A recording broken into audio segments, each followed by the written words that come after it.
فما أوتيتم من شيء فمتاع الحياة الدنيا وما عند الله خير وأبقى للذين آمنوا وعلى ربهم يتوكلون.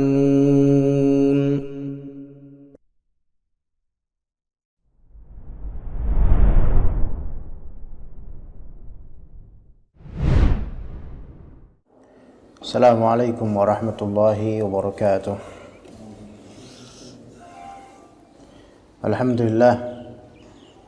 Alhamdulillahi dzil 'azmati wal kibriya wal majdi wal haya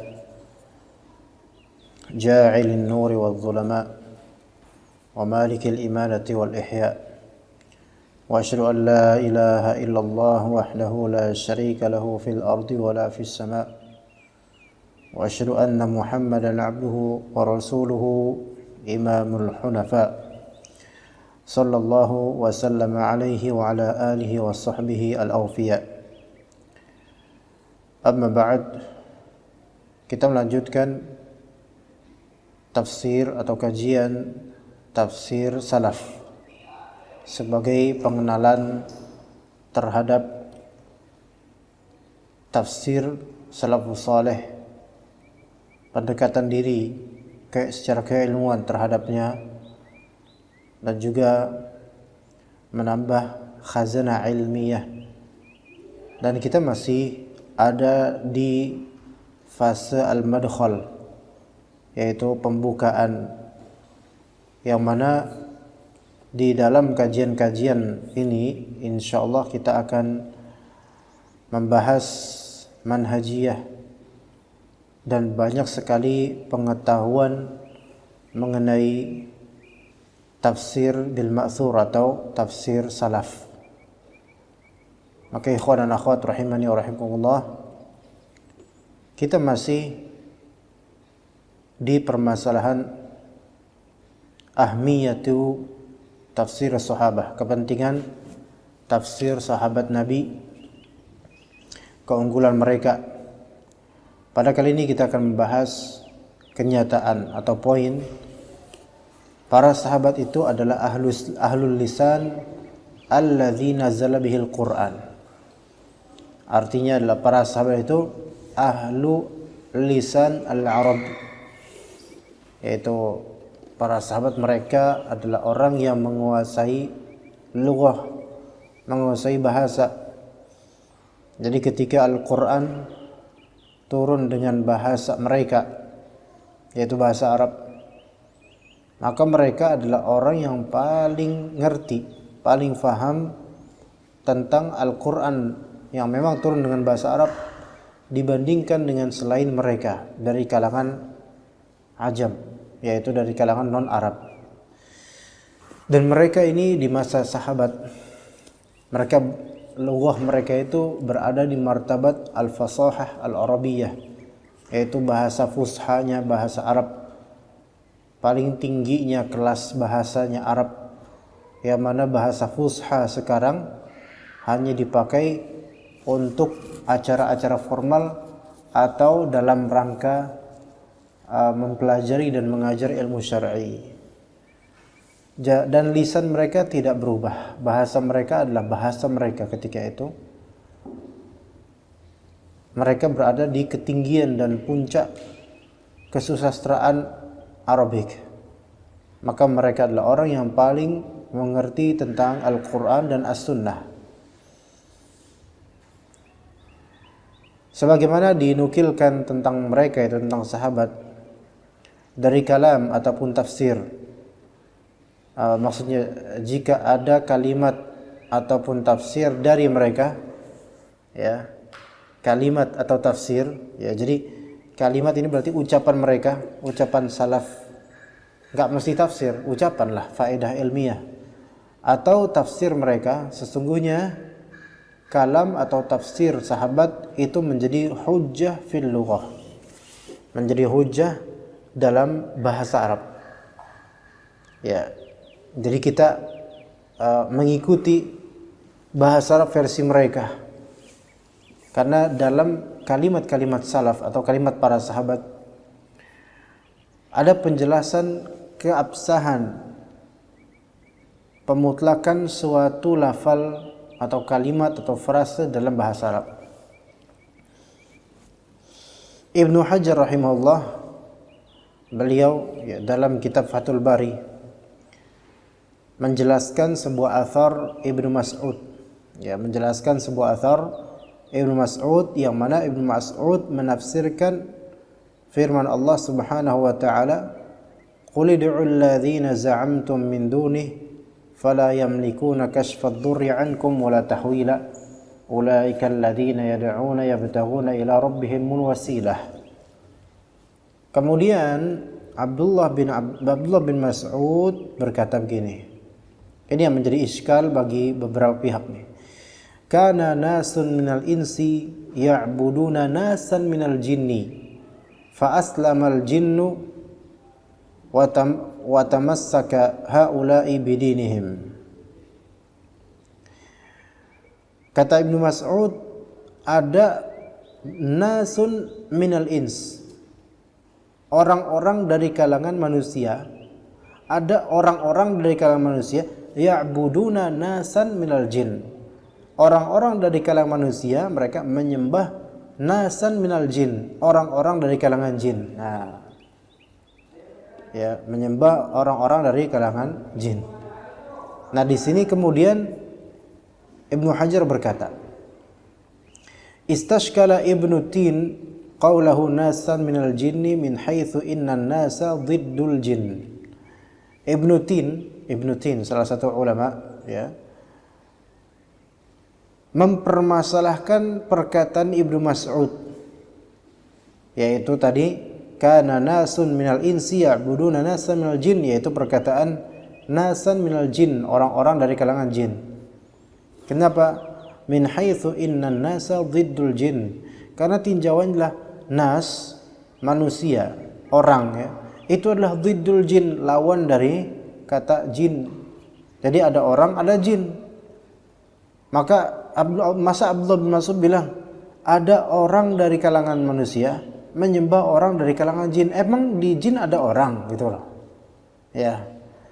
Maka fauji wa ujiba bi annahu ala qawli man qala innahu min nasin idza taharraka aw dzakara litaqabul haitsu qala nasun minan nas wa nasan minal jin wa ya laita syi'ri ala man ya'tarid. Jadi Ibnu Hajar seperti mengajak berpikir, Ibnu Tin, dia itu sedang menggugat siapa? Ibnu Tin ulama belakangan abad 7 Hijriah atau 8 Hijriah. Sedang menggugat siapa? Ibnu Tin ini sedang menggugat Abdullah bin Mas'ud yang perkataannya adalah hujjah dalam lughah, dalam bahasa. Artinya kalau sahabat berbicara dengan bahasa Arab memang, maka itu adalah hujjah dalam lughah, dipakai dalam bahasa Arab. Maka di sini nasan minan nas, nasan minal jin, dua-duanya sahih dalam pemaknaan bahasa Arab. Karena para sahabat, di antaranya Abdullah bin Mas'ud, tentu saja ulamanya orang Arab ketika itu, ulamanya sahabat, itu ngerti penggunaan bahasa. Makanya sebenarnya kalau di kita ini, sebenarnya kalau di kita nih Indonesia, kalau diterjemahkan orang dari kalangan manusia dan orang dari kalangan jin, mungkin seharusnya mungkin. Kalau misalnya memang di bahasa Arab nasan minan nas, nasan minal jin, orang dari kalangan manusia, orang dari kalangan jin. Dan anak pribadi juga lebih condong seperti itu. Ya. Ada orang dari kalangan jin, iya. Orang juga, tapi dia bukan manusia, dia jin dan bentuknya bentuk orang. Nah, selesai.